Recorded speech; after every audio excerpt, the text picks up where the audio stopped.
Vecna vs. Orcus, Battle of the Titans. So this is a story excerpt from a behind-the-scenes Patreon video, and it's recorded in a studio that is still very much under construction, so the quality might be a bit— ow! So basically I ran the fight playing both characters with their current stat blocks, and this is the story of pretty much exactly how it went down. So yeah, here's the full tale of Vecna vs. Orcus. Also, you can watch more bonus videos on Patreon, link in description. Okay, let's go. So this story begins with Vecna already in the Abyss. He's seeking a powerful artifact. You probably already know, Vecna holds the second most powerful evil magical artifact in existence, the Book of Vile Darkness. However, there is one more, even more powerful, that he's got his eye on. Vecna aspires to godhood, and he believed at the time that with the Wand of Orcus, he could actually achieve that. Before this time, Vecna and Orcus had never met. I mean, Vecna knew of Orcus, of course, as the Demon Lord Prince of the Undead, but he'd never come face to face with him. He only understood Orcus as a chaotic being. In Vecna's mind, Orcus was almost bestial, a foolish, crazed monstrosity that he would have no difficulty in killing and taking his power. It was to Vecna's amazement then, as he strode through the Abyss, corpses piled high in Orcus's lair, that he heard a voice in his head. Not a guttural, screeching moan of a demon, but a deep, charismatic, intelligent voice. It spoke just 3 words: Vecna the Fool. And with the insult ringing telepathically in Vecna's mind, he looked upon Orcus for the first time. We know the first thing Vecna felt here was utter disgust. Orcus was everything Vecna, in a sense, stood against. Both evil creatures, but Vecna lawful evil, a master of control, and Orcus chaotic, reveling in death and destruction, perhaps almost as much as Yeenoghu does. However, outweighing the disgust almost immediately within Vecna was greed and desire, as he felt a pull from the artifact in Orcus's hand.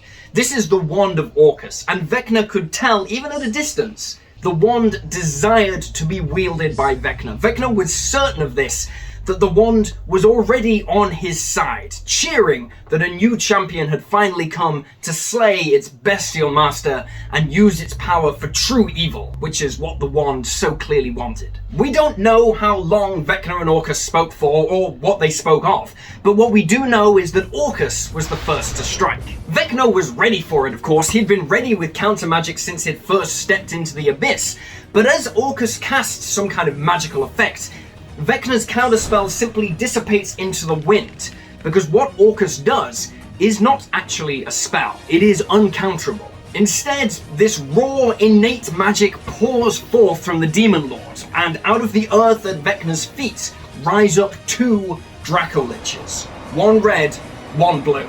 Before Vecna can do anything, he's blasted from both sides by lightning and flame. A crippling combo attack from the 2 dragons, and Vecna is actually forced to use some of his innate, legendary resistances just to sustain himself through the onslaught of these 2 adult Draco-Liches. This is before Orcus has even truly attacked. He's only summoned these things, and Vecna hears that dull, charismatic, rich as honey demon laugh through his skull. Vecna backs away. He understands immediately that his advantage is lost, but he cannot leave. He will not allow himself to leave without the wand.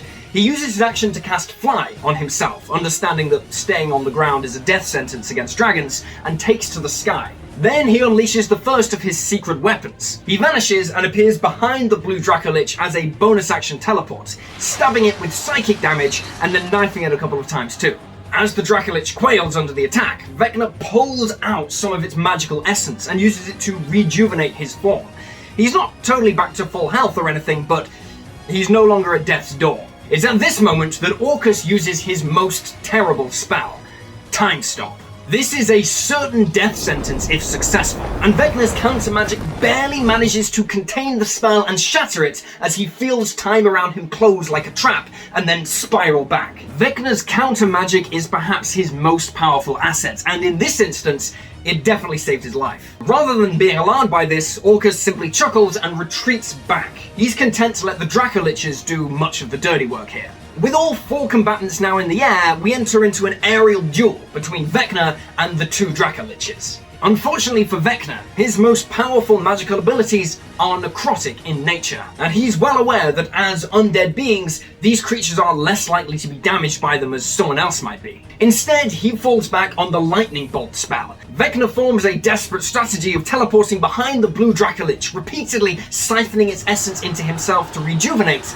and firing lightning bolts after lightning bolts at the red Dracolich. His bolts of lightning strike too, but the dragon's innate legendary resistances mitigate much of the damage. Meanwhile, Orcus is supremely confident. He watches Vecna battle the dragons from a distance. Vecna's powerful necrotic magic is useless against Orcus, the Prince of the Undead, and although his lightning bolts are powerful, they too are useless against the blue Dracolich, a creature who embodies the very forces of lightning and are unharmed by them. Still, Vecna battles on. He retreats slowly under the onslaught of the dragons and repeatedly fires lightning bolts exclusively at the red Dracolich. Eventually, he sees that innate magical resistance, that terrible power innate in the Dracolich, fade away under the onslaught of lightning. The creature is now at last vulnerable. Vecna lets loose his trump card, Dominate Monster. The red Dracolich is totally defenseless against Vecna's indomitable will. Its defenses shattered, its mind utterly dominated. It twists mid-air and immediately unloads fiery death on the blue Dracolich, who, caught completely unawares, tumbles down to earth in death and fiery flame. All of a sudden, it's gone from 3-on-1 against Vecna to 2-on-1 against Orcus. However, just as Vecna moves to command his new soldier, the red dragon bursts, its skull torn open from within, as Orcus floats behind it, his wand still smouldering under the spell he cast. Now, we don't actually know what the spell was that Orcus cast here, as Vecna didn't see him cast it, only saw the effect, but it was most likely Power Word Kill. Now, there's just two of them. Before Orcus can act again, Vecna strikes at him with Rotten Fate. However, it does nothing. The necrotic energy rushes over Orcus like wind over stone. There is no effect whatsoever. Vecna is in real trouble, but he does have one final idea, if he can trick the monster into taking the bait. The pair now dance a duel in the sky, Vecna firing lightning bolts at Orcus, all the while flying higher and higher. Orcus, meanwhile, sees the fight as little more than entertainment. He's not yet been truly challenged by anything Vecna has done, and in that moment, he sees an opportunity to end the fight and humiliate Vecna at the same time. At this point, nearly 400 feet in the air above the earth in the abyss, Orcus backs off and casts Dispel Magic on Vecna at 9th level. His intent is to disrupt the flying magic that Vecna is using and watch him fall to earth, just as the blue Dracolich had done. He anticipates Vecna to attempt to counter, but Vecna does not. Instead, Vecna allows the flying magic to leave his body, and he plummets 400 feet down. Taking calamitous damage as he slams into the earth, Vecna looks up as he watches Orcus slowly descend. However, this is exactly what Vecna wanted. For in the very moment that Orcus touches the earth and readies a fatal blow onto Vecna, a hand flies out and grabs him. Then another and another, as dozens, then hundreds of corpses wrench themselves from the earth and pile on Orcus. This abyssal wasteland, covered in undead, servants awaiting a command. This is where Vecna laid his trap. He lured Orcus into a pit of corpses, people Orcus himself had killed, and used his own grisly trophies against him. Overwhelmed under a tidal wave of corpses, Orcus is crushed, albeit just for one moment. However, that is all Vecna needs. He teleports beside Orcus, wrenching at his mind with psychic power, and pulls the wand from his grasp. Vecna feels the artifact rejoice in his hand. At last, a being fit to wield its power. At that moment in time, Vecna held arguably the two most powerful magical artifacts ever created. As the wand's foul magic courses through him, Vecna calls upon its power. The wand's lust for bloodshed fills Vecna. He directs it down at Orcus and lets loose a terrible spell.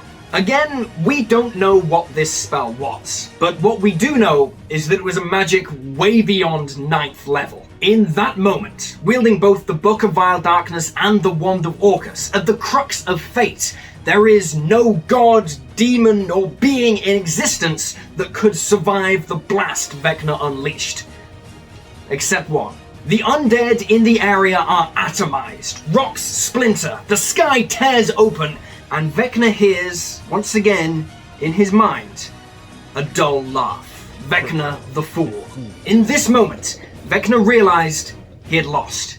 The wand of Orcus had lied to him, weaving a subtle magic from the moment they first met. The wand would never serve any master other than Orcus. Only Orcus could satiate its desire for blood and death. The spell Vecna wrought, channeled through the wand of Orcus, had no effect on the demon prince. Vecna felt the wand burn into his flesh, and before he knew it, it was wrenched from his hand, and Orcus stood above him once more. One final time, he hears the words in his head.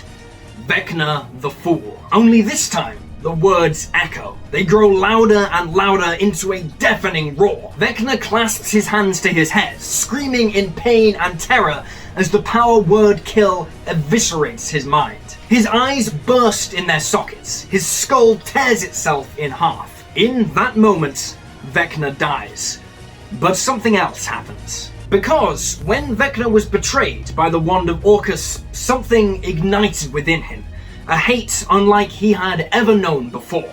A magical hate, a demonic hate, beyond any known spell. And that hate did not end. That hate was Vecna, and it persisted. Even if it took a century, that hate would reform, and Vecna would return. Vecna had cheated death in becoming a lich, but in his death at the hands of Orcus, he found an even greater power.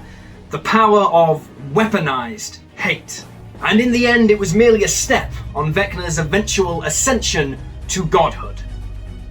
So there you have it. For a little more detail on why this fight went the way it did, you can check out the full behind the scenes video on Patreon. And thanks to all the patrons who gave great feedback and convinced me to try releasing this to the public with some original animation. I would never have dared try this if you hadn't been so supportive, so thank you. Patreon's linked down below, there's a full video breakdown of the new Vecna on the channel, and I'll see you next time.